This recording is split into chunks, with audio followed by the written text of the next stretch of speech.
ግራ ገብቶት የተቀመጠ ህዝብ ነው። መሄጃው ግራው ገብቶታል። ጦርነት እኮ ወትሮም አለ። ድንበር ላይ ነበረ፣ ተጥላት ጋር ነበረ። ዛሬ ተማንና ተማን ጋር ነው አባቶች። እያንዳንዱ በቤተሰቡ 5፣ 6፣ 7፣ 8 ለኛ ማደሪያው ጠቦነ ልጆቻችን ከትምህርት ታግደው መቀመጣቸው ያሳዝናል። ማን ነው ጠላት የመጣ? ጣሊያን መጣ? ማን ነው ጠላታችን?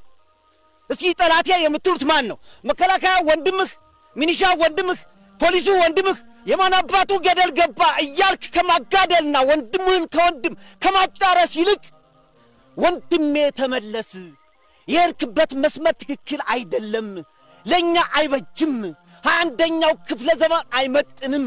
ይሄ ሰፊ ህብረተሰብ ነው አጨብጭቦ የመረጠው። ችግሩን ደግሞ በሂደት እዚህ ላይ ምን ችግር አለበት፣ ይሄ ምንድነው፣ እስኪ እንወያይበት፣ በመድረኩም እስኪ እንነጋገርበት፣ ከተለያዩ የመንግስት አካላቶች ጋር እስኪ እንወያይ ተብሎ ችግር ያለበት መንግስት ካለ በወረቀት ነው የመረጥነው፣ በወረቀት ይወርዳል።